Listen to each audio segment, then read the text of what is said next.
I once made a mistake airborne that almost killed my flight lead. Would have killed him had I been carrying an actual missile. And the reason I'm here today talking with you isn't because I'm a great pilot. It's specifically because of what we did about 60 to 90 minutes after we landed. And that one practice is the single most powerful leadership skill I've ever learned. And almost no business team does it correctly. So let's start working on fixing that today. Welcome to Roll Call. Is your team playing to win, or are they just running out the clock? And what's your role in all of this?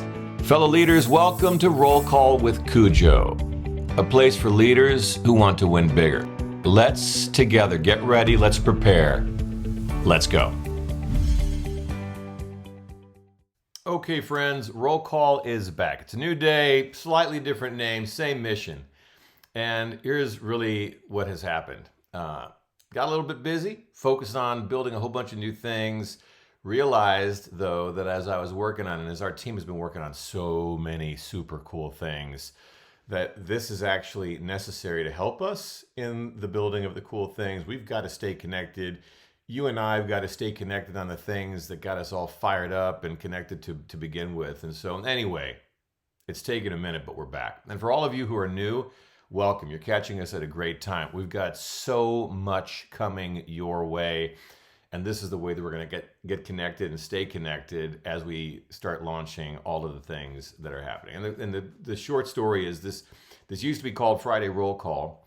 Friday Roll Call is built upon a tradition that happens in a fighter squadron where every Friday we get together to celebrate the fact as a tribe that we've survived a really difficult week and a really challenging profession.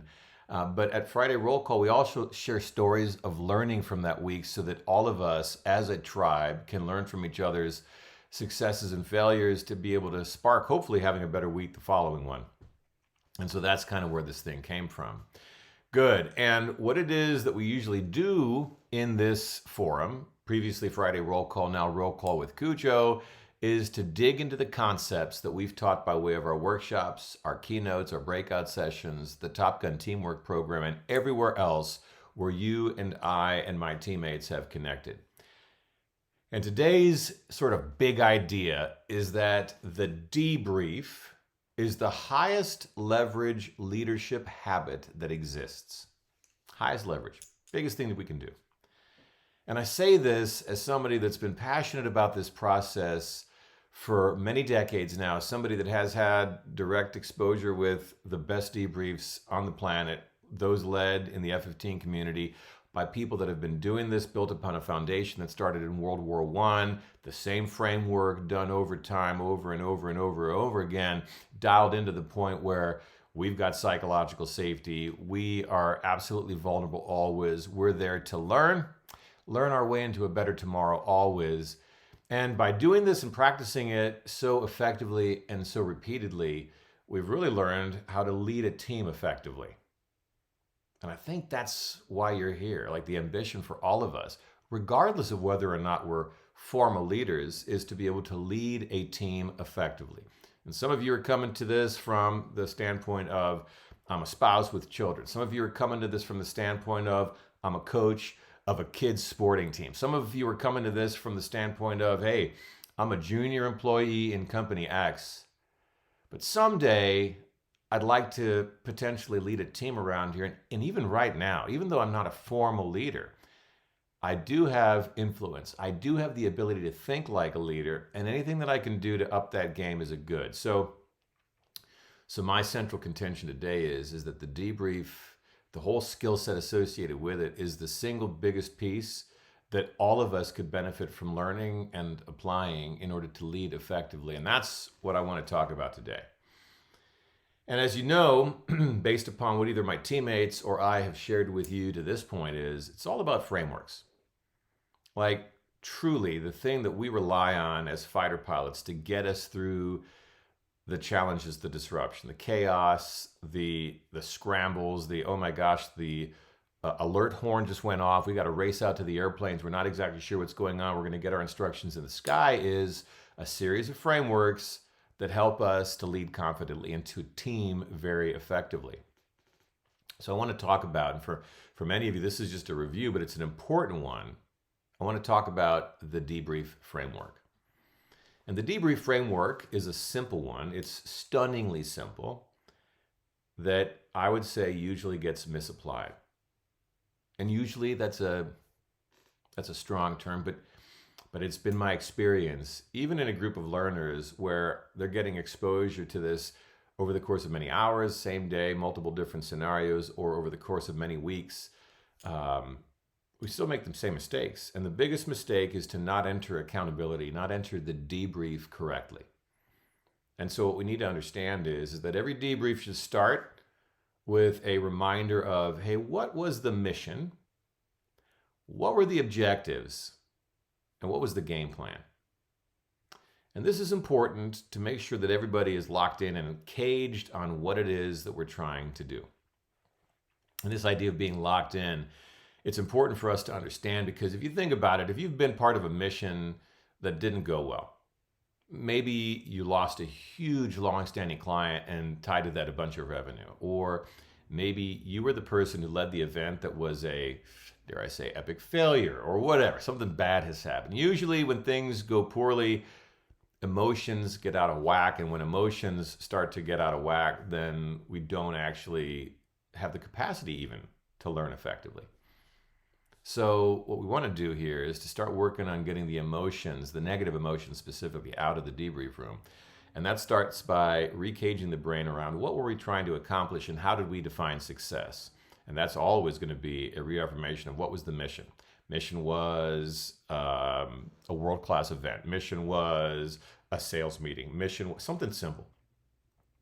Something really simple that all of us go, yeah, that's right. That's what we were trying to do. And then we remind ourselves what our objectives were. And the objectives, they need to be short in number. We always advocate for maybe 3 to 5. They've got to be measurable in order to be able to serve us. And objectives that aren't measurable are essentially a waste of our time. We want granularity, we want percentages, we want numbers, we want binary, we either did or did not. And this is another area that usually gets gooned up when left to our own devices. And so we really want to focus on having measurable objectives. And then we want to remind ourselves of what the plan was to achieve mission success, what the plan was to help us to be able to meet those objectives. And we say that we're going to summarize the plan. Whoever's leading the debrief, the team leader for this particular mission, as we call it, is going to give us a quick 60-second or so summary of the big picture game plan to make sure that all of us remember all of the moving parts. And this is especially important when the missions last a long period of time. It's especially important when we're talking with a team of teams. It's especially important to help us to have an efficient gathering of the facts and to have a good analysis. So I cannot emphasize enough how important it is that we always remind ourselves what the mission was, what the objectives were, and what the game plan was. And once we have that down, we can apply our 4-step framework, one that we call the F4 debrief, which is summarized as follows. We got to gather the facts. We got to identify our focus. We've got to frame the root cause in a way that's appropriate to the learning, and we've got to figure out our way forward. So let's spend a minute or two talking about each and every one of these components. And we'll start with the fact gathering phase.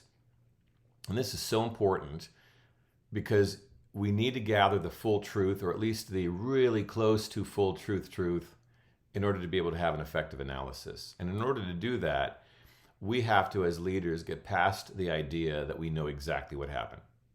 Because I promise you, we don't. It's very rare that a leader knows exactly what happened, especially when we weren't all in the same room throughout the execution. And even there, because we're not in each other's minds. So ultimately, we do need everybody on the team to speak up and to contribute. Everybody has to share their perspective of what it was that happened.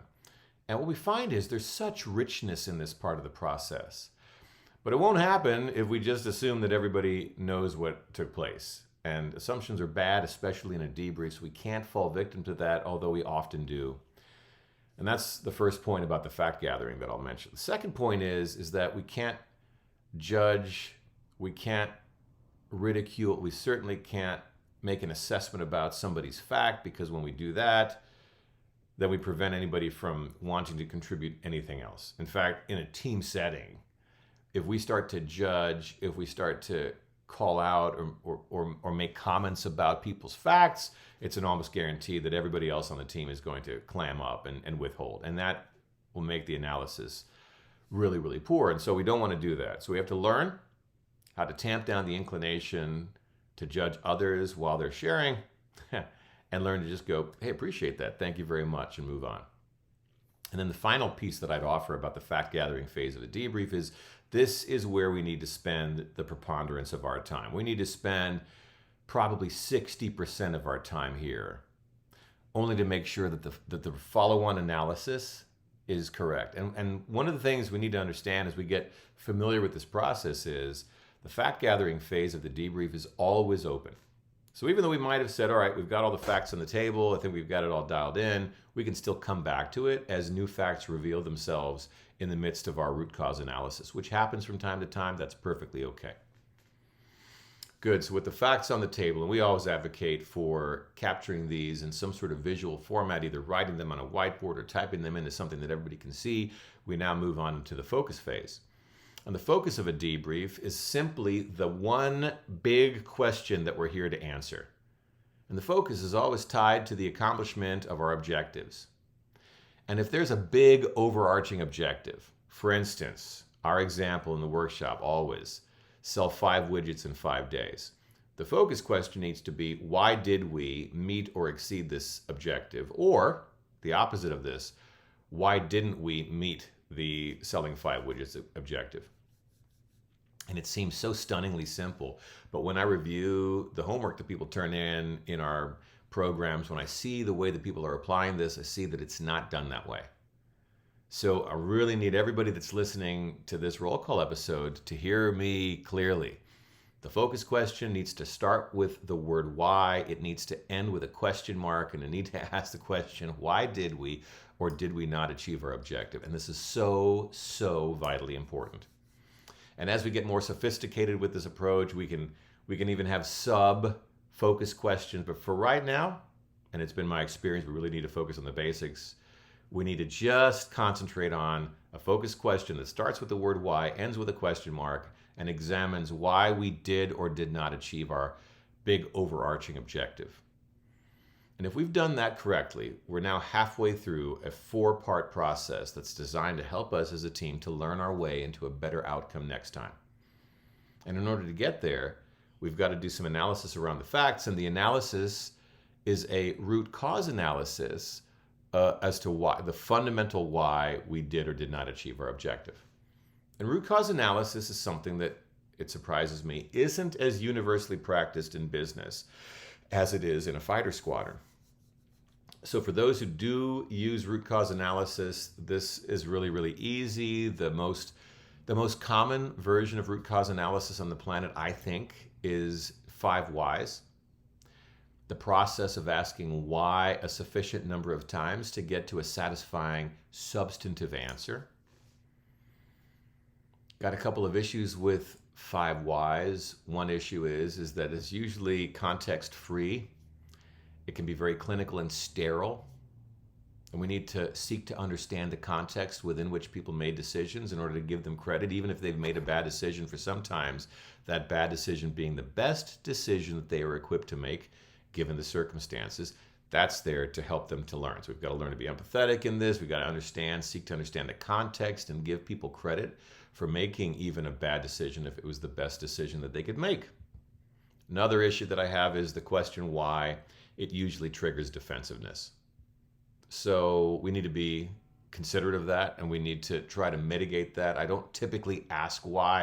If I'm meeting with my team and we're having a debrief and I'm doing root cause analysis, I'm not going to say, why'd you do that? I'm probably going to say, walk us through what's going on in your world when you made that decision. And we're inviting a narrative answer. We're ultimately trying to comprehend, understand why the person made the decision they did. And that's going to be so important as coaches, as teachers, to help them to learn to make a better one. So I don't typically ask the question why. I seek to understand by saying, walk me through, what did you hear? What did you see? What's going on in your world? And that's inviting vulnerability in a narration. And anytime that anybody's vulnerable around me, I'm trying to reward them for that vulnerability. So I'm listening for those vulnerability cues. And when they share, and it's clear to me that it might be a little bit dangerous, difficult for them to do, so I'm going to reward them by saying, hey, appreciate that. Thank you very much. That makes abundant sense to me. And ultimately, we're going to get, hopefully, to a satisfying root cause, the substantive thing where if we had done this differently today, we might have had a different outcome. Or if we could repeat this thing, we're going to have the same great outcome again. And this is where framing comes into play. Framing is how we talk about that root cause in an appropriate way. We can frame things in a negative way. We can frame things in a positive way.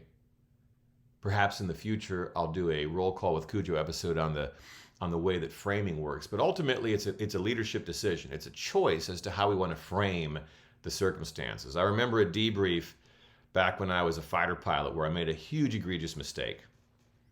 And the way that my commander framed it was he pulled me out of my debrief, took me into another room, slammed the door, screamed at me, said, "Don't you ever frickin' do that again, Cujo," and then left with another door slam and went back to his office. Now, the way that he did that, that wasn't for me. It was for the rest of the organization to know that I was held to the same standard as anybody else. And I thought it was brilliantly done.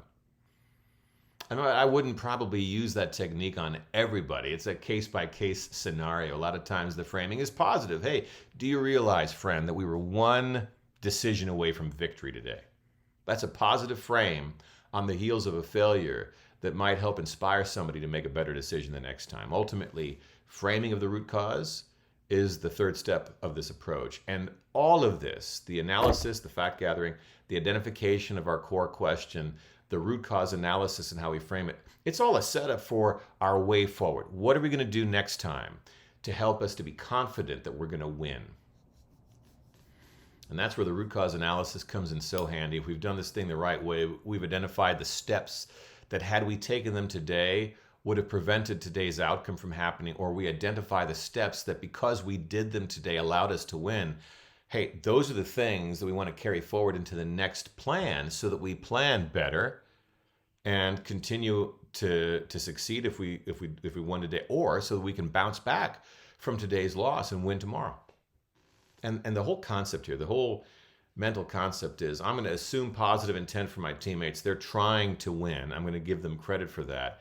And my role as the leader for one of these debriefs is to help inspire us to be confident that tomorrow is going to be better than today. Yeah, and that's the debrief framework. That's everything that we've ever taught about the debrief framework. And yeah, there's art involved in this. There's a certain level of skill that applies to bringing this framework to life. We can practice that. We can rehearse that. We can really get good at it. The problem is that most teams don't even try. And what ends up happening is they get together, and instead of following this framework, they ask the generic questions, what went well and what didn't. And I'd come back and ask, against what standard are we measuring here? And who's defining what went well and what didn't? And by the way, so what? There could be a million things that went well during the course of this thing, but ultimately we failed. If we're not figuring out the root cause as to why we failed, the rest of the stuff might be irrelevant. And it could be that we failed, but a million things went right. And actually the failure was the least interesting part of all of this. So if we're not really focused correctly, we can waste a lot of time, spin our wheels, learn the wrong stuff, and not concentrate where we need to. And I think left to our own devices, it's very easy to point fingers and to blame others. And that's not very healthy, not at the team level. So I'm against those questions. For anybody that's ever heard me present in a workshop setting, you know that I'm on a mission, personal mission, to eradicate the questions, what went well and what didn't, and to replace that with the framework that I just gave you. So I really want you to think deeply about that. I know that it's easy. I know that we do it all the time. Just know that it can lead to pain, unnecessary pain, and that there's a better way. So here's a specific action that I would encourage you to take this week. I would make this thing super mega simple. I would pick your next team meeting. And many organizations have meetings during the week. Not all, but many do. So I want you to think about your last team meeting. And I want you to kind of run through the debrief framework on it. All right. So if you're into Monday meetings, debrief, just by yourself in your mind, debrief your last Monday meeting and ask yourself, what was the actual mission? What were the objectives for that thing? And what was the plan to achieve it? So kind of rate, score that, figure out, did we even know what the point was for this thing? Is there a way to measure whether or not? And then run through the facts, run through the focus, run through the root cause analysis and what you take forward from that, and see if there's anything that you can learn. All right? See if there's anything that you can learn from the previous iteration. And then bring that learning into your next meeting. And if you're the leader that has some control over the next meeting, see if you can apply what it is that you've learned by yourself to how it is that you engage with your teammates in this next team meeting this week. And if you're a team member, maybe, depending on where you sit, depending on how much this could work for you, maybe you pull the leader aside and kind of give them the fruits of your analysis and go, hey, listen, I was just kind of wondering, based upon thinking through last week's meeting, do we know what the objectives are? And might I offer some? Could we come up with a plan to help achieve them? Here's kind of what I'm thinking. Let's see if we can maybe make this week's meeting work better. And if we could do that, if we could debrief our way into a better meeting, that's a more effective way to get ourselves fired up for this meeting and to get something useful out of it, to make our time, that much more effective.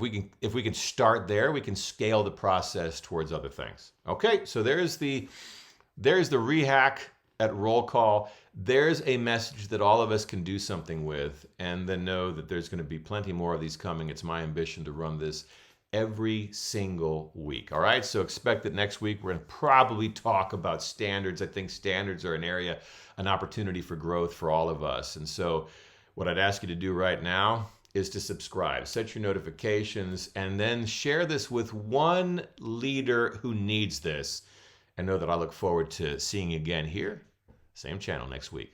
So long for now, friends. Bye-bye. Okay, you've got the playbook. Now go run the play. Don't just listen, act. And thank you for joining Roll Call with Cujo. If you found that this was helpful, please leave us a review. Please click subscribe. And most importantly, please share it with a leader who needs it. Now let's get back out there and keep winning.